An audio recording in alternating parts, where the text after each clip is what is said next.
Halo Sobat Ternak, hari ini tim Direktorat Jenderal Peternakan dan Kesehatan Hewan Kementerian Pertanian berkesempatan mengunjungi Universitas Pertanian Bogor untuk bertemu dengan Prof. Wayan, anggota Komisi Ahli Kesehatan Hewan dan Kesmafet.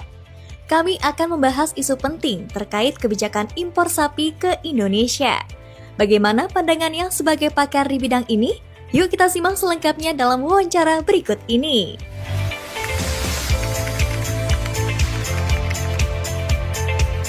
Mencari alternatif negara lain sebagai sumber ternak itu sangat penting. Mengapa ini penting? Ya, pertama, itu adalah untuk menghindari keterbatasan jumlah ternak ya yang tersedia pada satu negara yang selama ini mengimpor. Jadi kita punya alternatif lain sebagai sumber ternak. Kedua, itu adalah sebagai bargaining position di dalam kita menentukan harga yang layak, kemudian persaingan global, dan kemudian berikutnya adalah kita tidak bisa lepas dari pergaulan perdagangan internasional. Jadi kita harus eksis, kita harus ada di tengah-tengah kancah itu sebagai suatu negara yang berdaulat. Tapi kemudian yang perlu diperhatikan adalah segala sesuatu yang memiliki risiko, kita mampu melakukan mitigasi risiko sesuai atau tidak melanggar peraturan perundangan yang ada secara teknis. Ya.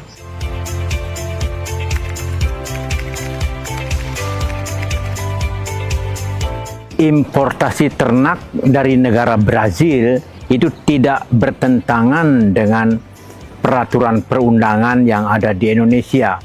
Karena negara Brazil ini mempunyai status bebas penyakit mulut dan kuku ya, dengan dua kriteria, yaitu bebas tanpa vaksinasi dan ada juga zona yang bebas dengan vaksinasi.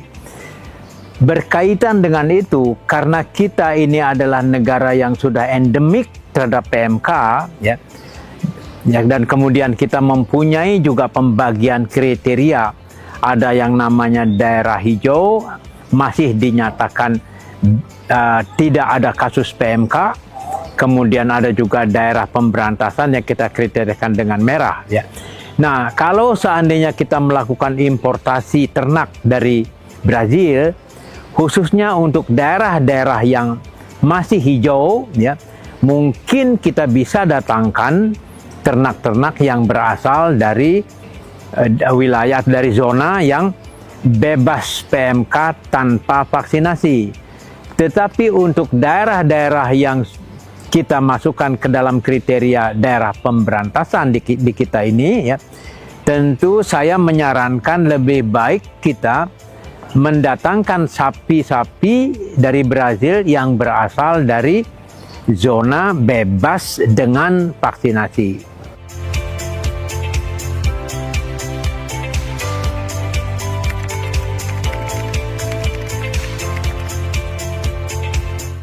Jadi, landainya kasus PMK di beberapa wilayah atau bahkan zero case, ya, ini bisa berkaitan dengan adanya antibodi protektif yang cukup pada populasi ternak tersebut. Dalam hal ini adalah pada populasi sapi-sapi tersebut. Ya.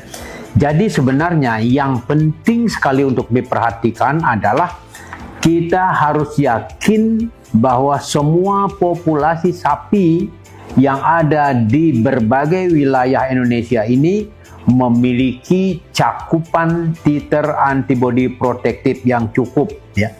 Nah, biasanya sekurang-kurangnya coverage vaksinasinya itu mencapai 70%. Jadi kunci dari menekan kasus PMK itu adalah adanya coverage vaksinasi yang sekurang-kurangnya bisa mencapai 70%. Lebih bagus lagi kalau lebih. Ya.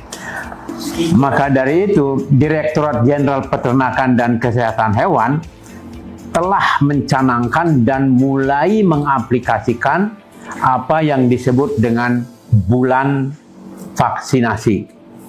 Dan ini perlu kita dukung, ya, mengerahkan semua potensi yang ada di stakeholders, ya, untuk mensukseskan program ini. Karena kalau kita ingin negara Republik Indonesia ini bebas PMK pada suatu saat, salah satu kunci yang harus dilakukan itu adalah membuat populasi sapi, populasi ternak-ternak sensitif kita terhadap PMK ini mempunyai antibodi yang protektif. Dan salah satu cara untuk mencapai ini adalah coverage vaksinasi PMK yang memadai. Yakni kalau bisa itu di atas 70%, syukur-syukur kalau bisa misalnya sampai 100%.